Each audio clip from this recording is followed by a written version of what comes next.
Bharuch LCB ટીમે PSI R.K.. Torani અને team LCB PI એમ.એચ. વાળાના માર્ગદર્શન હેઠળ અંકલેશ્વરમાં પ્રોહી અને જુગાર અંગે ડ્રાઇવ યોજી હતી, જે અંતર્ગત ચોક્કસ માહિતી મળી હતી કે અંકલેશ્વર ગાયત્રીનગર ખાતે રહેતા નેવિલ ચોકસી દ્વારા દઢાલ ગામની સિદ્ધેશ્વરી સોસાયટીમાં ઇંગ્લિશ દારૂ ભરેલો ટેમ્પો છેવાડે મૂકી રાખી ઇકો ગાડીમાં સગે-વગે કરવાનો છે.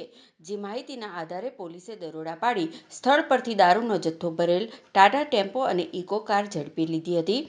પોલીસે સ્થળ પરથી ઇંગ્લિશ દારૂની નાની-મોટી બોટલ અને બિયરના ટીન 1644 નંગ ઝડપી પાડ્યા હતા. જો કે કુખ્યાત બુટલેગર નેવિલ ચોકસી સ્થળ પર ન મળી આવતા પોલીસે તેને વોન્ટેડ જાહેર કરી સ્થળ પરથી ઇંગ્લિશ દારૂ, ટાટા ટેમ્પો, ઇકો કાર અને 2 મોબાઈલ મળી કુલ ₹7,78,872નો મુદ્દામાલ જપ્ત કરી અંકલેશ્વર રૂરલ પોલીસ મથકે ફરિયાદ નોંધાવી વધુ તપાસ શરૂ કરી હતી અને ફરાર નેવિલ ચોકસીને ઝડપી પાડવાની કવાયત આરંભી હતી.